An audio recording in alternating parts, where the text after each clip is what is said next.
Hello, my name is Claude Hemphill, and I'm a neurointensivist at the University of California, San Francisco.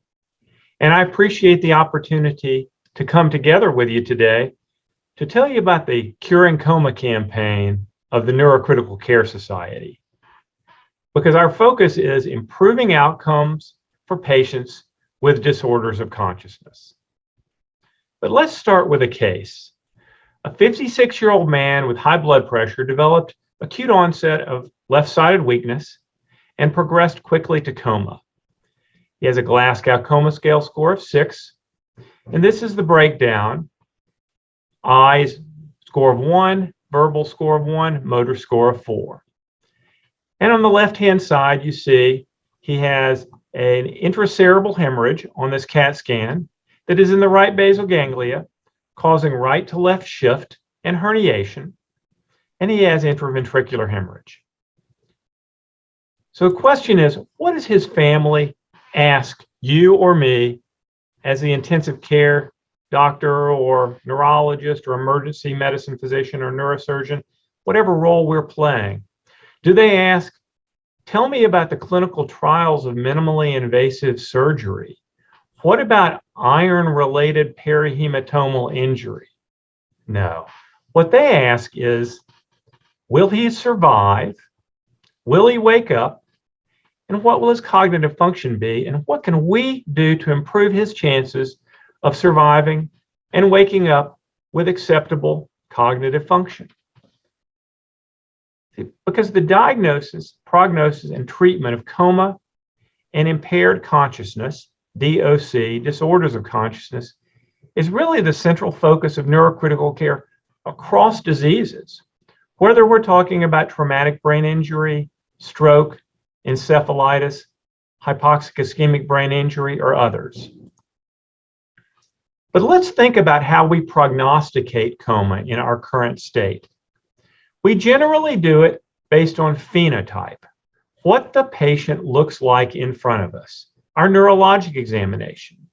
The Glasgow Coma Scale score is one type of example of that, but we look at the motor score, we look at their neurological function with their cranial nerves, but what we're looking at is, what is the exam in front of us? Demographics, such as age and medical comorbidities. We may use anatomic imaging like that CAT scan or an MRI scan showing where the hematoma is.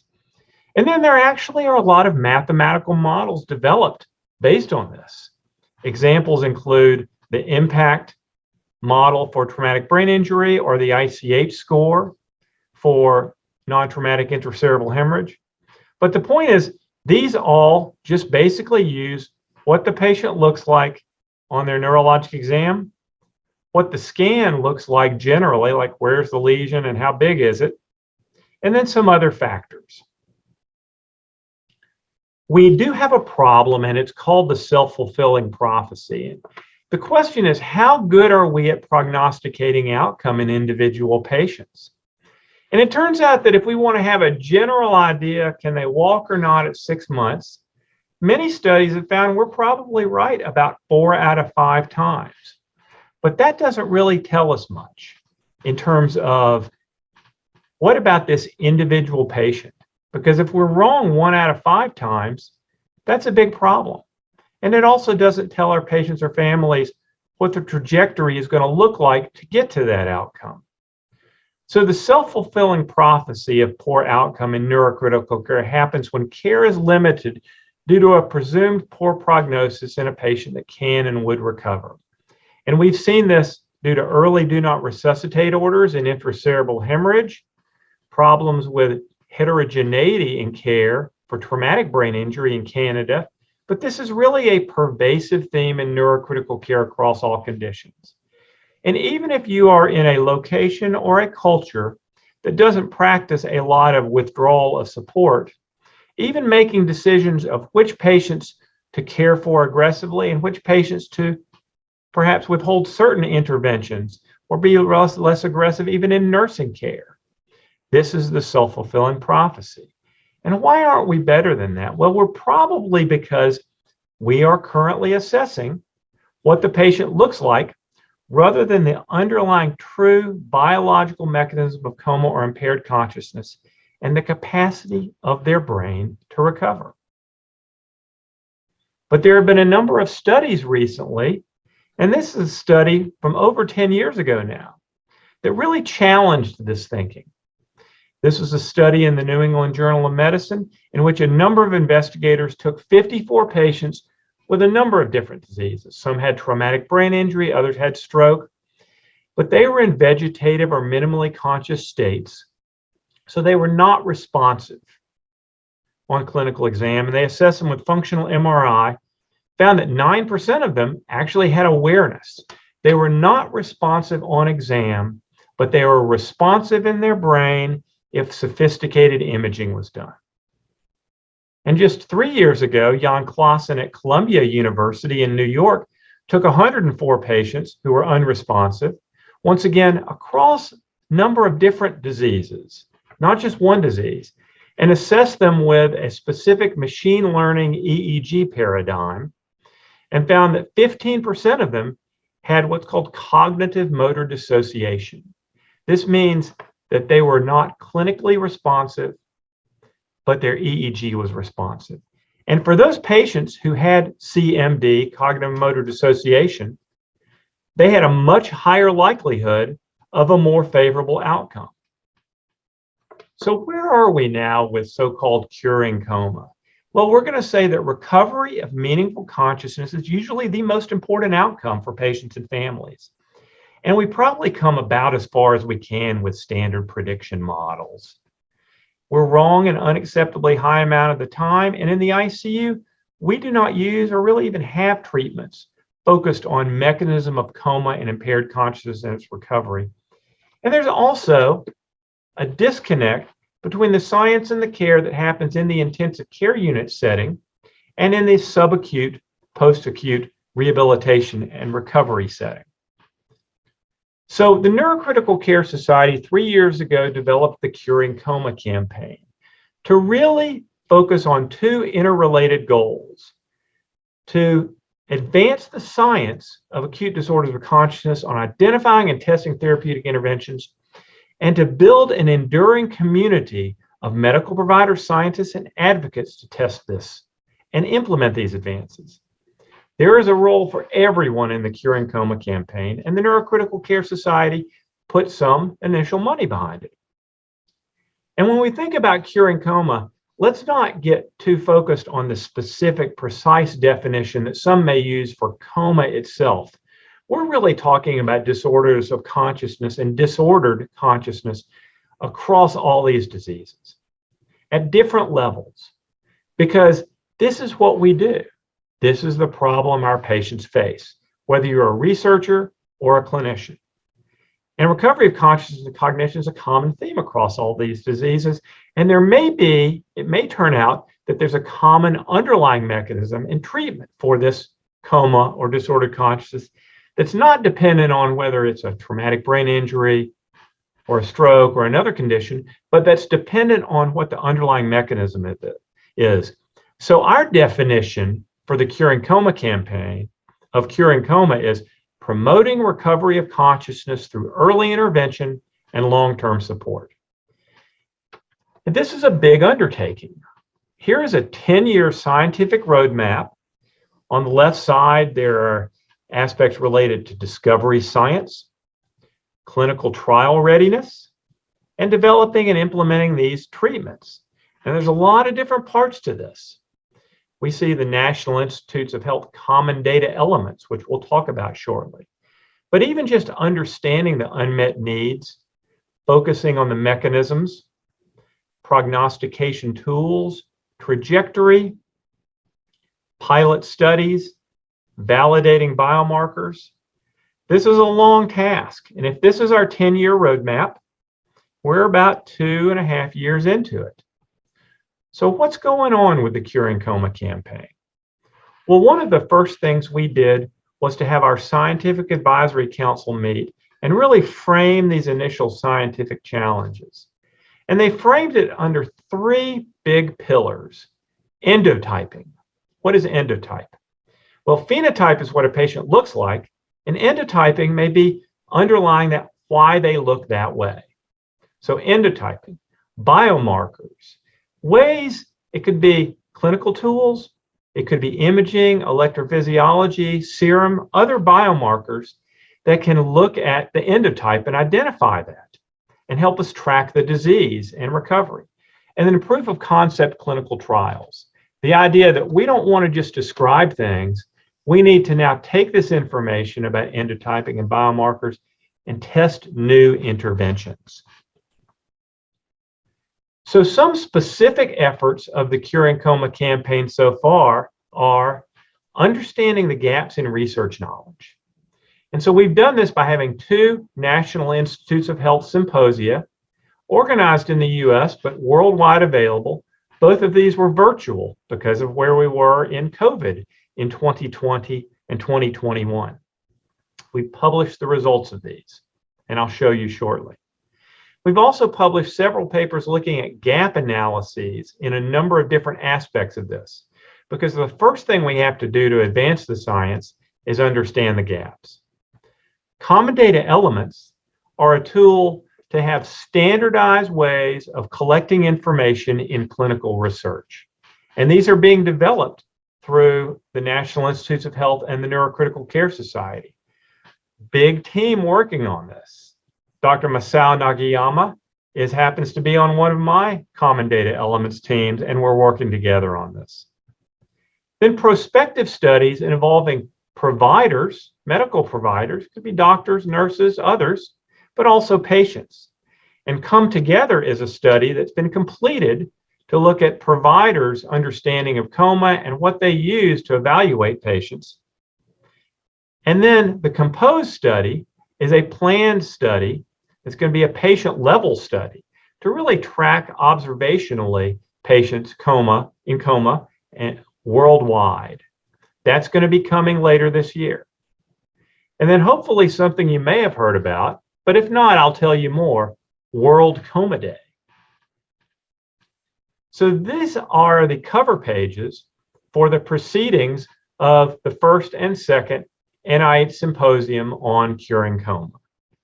So there's a number of different things that have come out of this that really form targets for studies that can be done by clinical researchers, by those looking at underlying mechanisms, by those focused on imaging, a lot of different gaps to address here.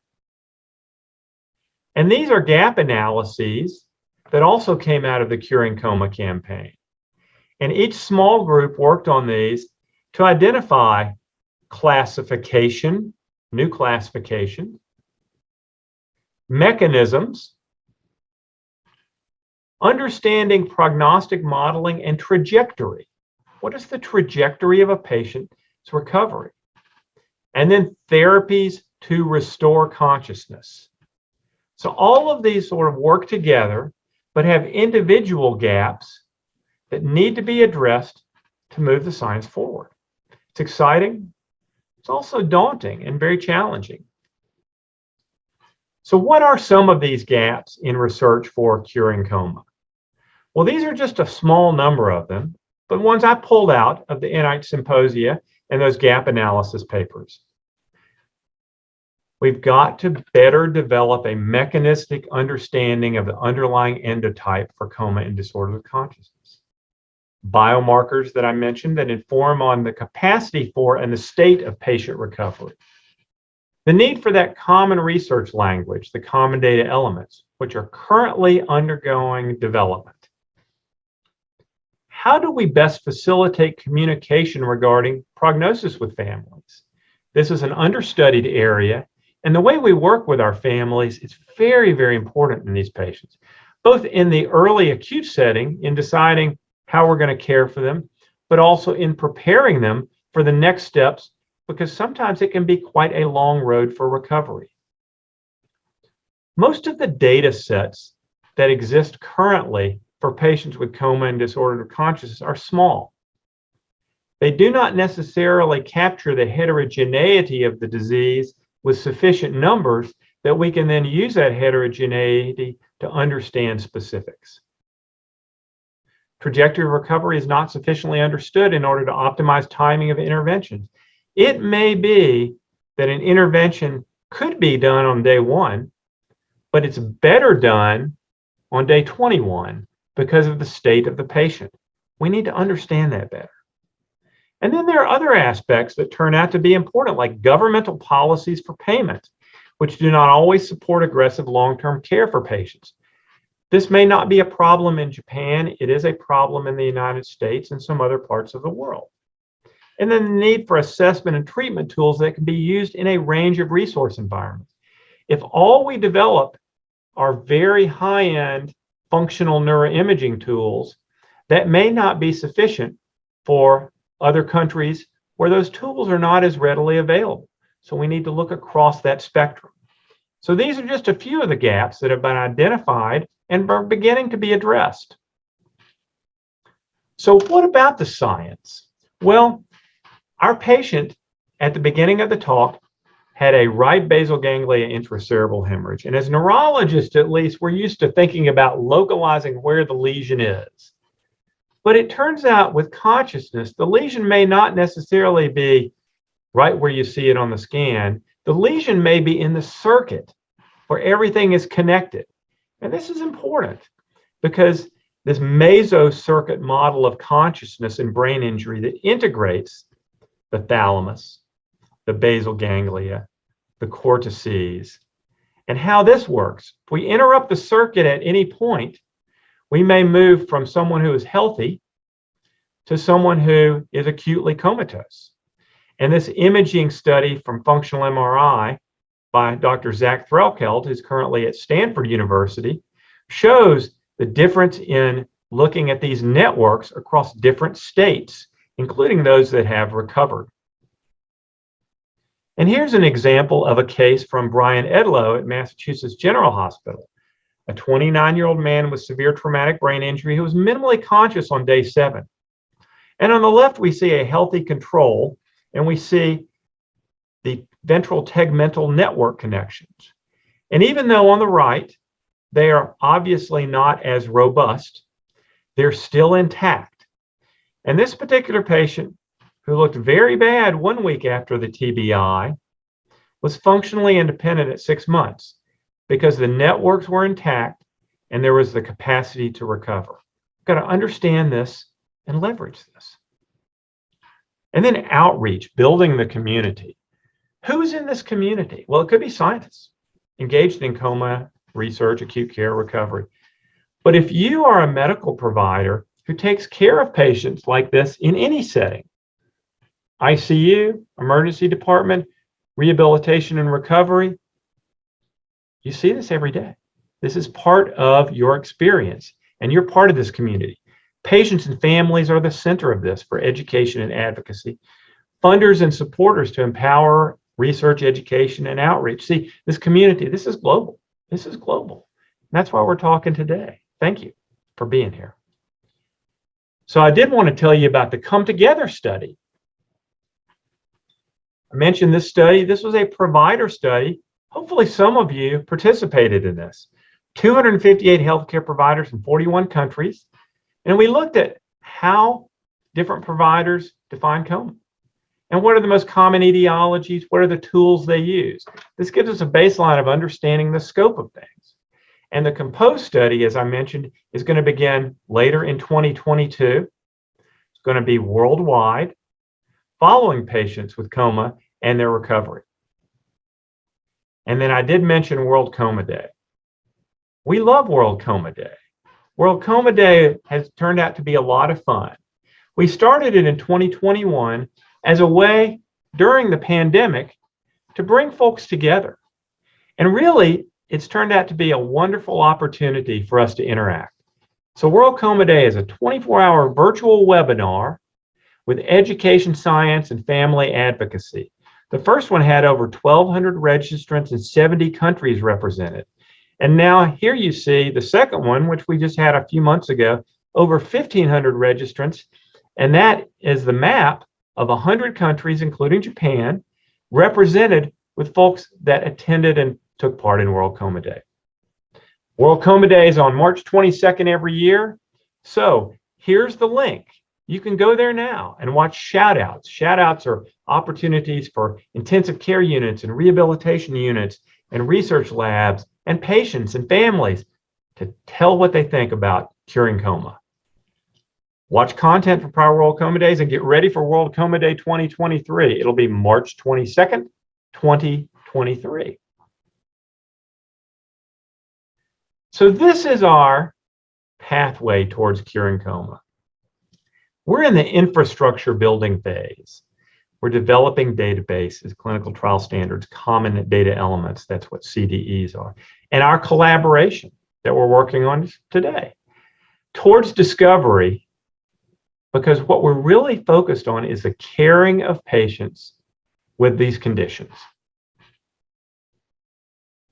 So in summary, the Curing Coma campaign, it's a grand challenge to make a major impact in science and treatment of disordered consciousness and patient recovery across these diseases that we treat.